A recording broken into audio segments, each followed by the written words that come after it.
Well, it's finally happening.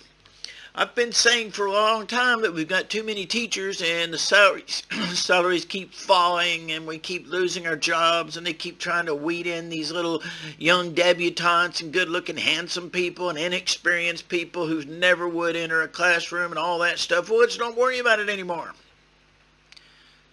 They're not going to be here very much longer. The cornucopia is empty, my friends. The cornucopia is falling. What's happening today is quite simple.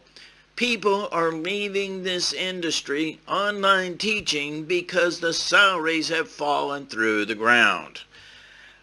When I first started a few years ago, I was making $30 per hour.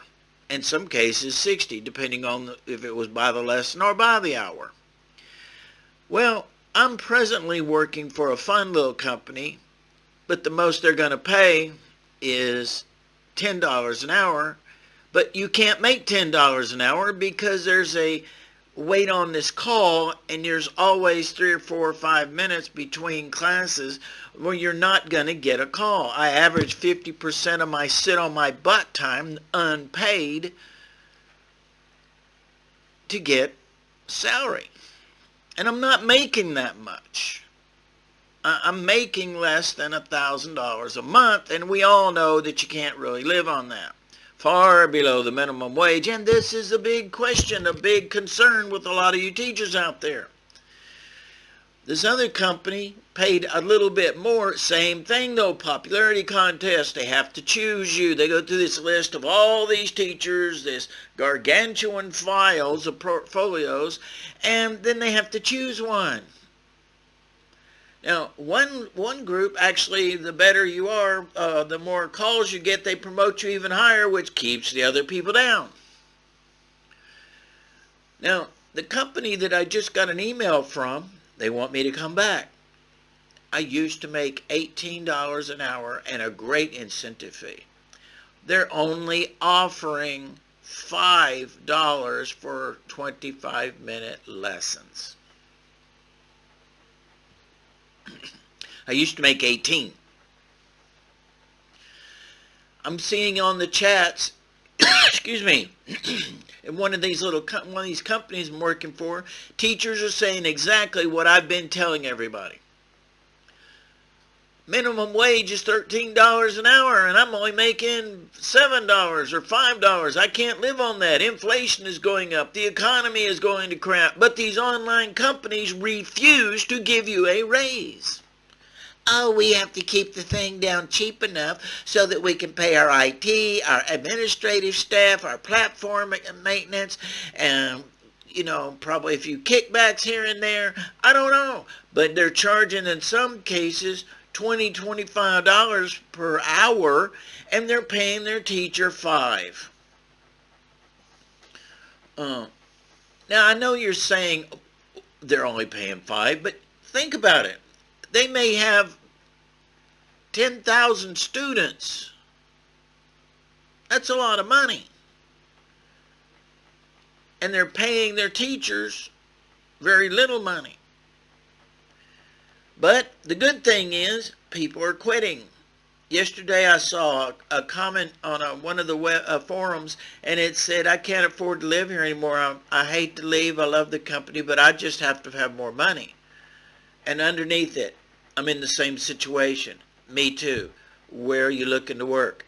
Where are you wanting to go? And then some idiot comes in there and says, oh, but these two companies, you set your own salary up to $80 for a lesson. That's the maximum you can charge. Who in their right mind would want to go out there and put up a platform right now, advertisement right now, I want $80 an hour to teach you English, when, I think that's kind of ludicrous.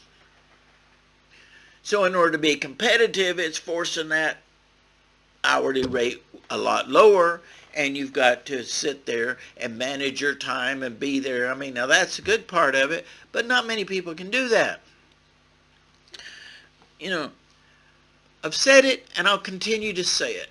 When they opened up the floodgates for all of these Teflers to come in here and get a $5 Groupon to a 120-hour online course, take this multiple choice test that they can go over and look up the answers because they've got it on their computer, and then come into the classrooms and say, I'm a professional teacher, when there's many of us out there who have spent thousands of dollars getting a degree at the university, actually wanted this as our career. Granted, a piece of paper doesn't make you a teacher, but it sure shows that you're dedicated and that's the career you wanted to actually go into. If these TEFLers enjoy it so much and they really enjoy teaching, there's a shortage out there, people, that with benefits that definitely have vacation, time off, paid. It's called being a classroom school teacher. Go to the local university, get yourself a degree, and go out there and get in that classroom. But, oh no, I don't want to teach teachers out there like that. Well, I would lose my time. I've got to take care of my family. Well, then think about it. Papa goes to work in the morning at 7 o'clock. This kid's got to go to school. They get out at 3 o'clock. You become a teacher. Isn't that wonderful? You go to school at 7 to 8 o'clock. Take the kids to school with you. Hubby comes home at 4 or 5 o'clock. You're already just getting home because schools don't work in the evenings. You've got plenty of time to do those things you've always done, except you don't get to go get your little cuticles done. You don't get to go get your pedicures, your manicures. You don't get to go chat and gossip with the ladies. You don't get to have that hidden affair. Whatever it is you're doing during the daytime, you still have time to spend the same amount of time with your family, which is what you keep complaining about in the first place. I'm sorry, people, to be so cynical, but I think it's a great thing to see all these people suffering now, getting out of the business and heading over to get that minimum $13, $14 an hour job where they can actually make a living and start paying their bills. You're not going to make a living working online. I've been saying that. Thank you for listening, and I hope the message finally gets through. Working online, this is not the time to apply. Go get a real job, people, because the cornucopia is empty. We be starving over here in this industry. Thank you for listening. Believe me, this is Teacher Terry. Bye.